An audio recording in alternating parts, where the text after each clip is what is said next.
છેલ્લે જ્યારે હળદળવાળી ઘટના ઘટી, હું જેલમાં ગયો, ઘણા બધા વિચારો આવ્યો, ઘણું બધું મંથન કર્યું, ત્યારે એક વાત ચોક્કસથી સમજાણી કે ખરેખર જો ખેડૂતોનું હિત ઈચ્છીએ છીએ, ખેડૂતના ખેતર સુધી સિંચાઈનું પાણી પહોંચાડવું છે,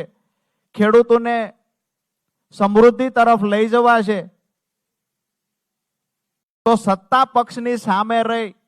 માત્ર આંદોલનો કરી, જિંદાબાદ મુર્દાબાદના નારાઓ બોલાવી અને સતત સરકારનો વિરોધ કરીને ખેડૂતનું હિત નહીં કરી શકાય. ચોક્કસથી આપણો ચહેરો ચમકાવી શકાય સરકારની સામે, સત્તાની સામે રોજે રોજ આંદોલનો કરી આપણો ચહેરો ચમકાવી શકાય, પણ જે લોકોની પીડા છે એ પીડાને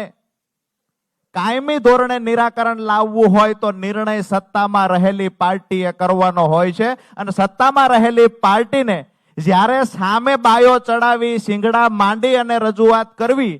અને ખેડૂતોનું હિત કરવા પ્રયત્ન કરતા હોય એવું દેખાડવું, એના કરતા મને એવું લાગ્યું ખેડૂતોનું જો હિત જ કરવું છે, દરેક ખેતર સુધી સિંચાઈનું પાણી પહોંચાડવું છે, તો ભારતીય જનતા પાર્ટીની સરકાર છે ને એની સાથે જોડાઈને મારા ખેડૂતોને સમૃદ્ધિ તરફ લઈ જઈએ.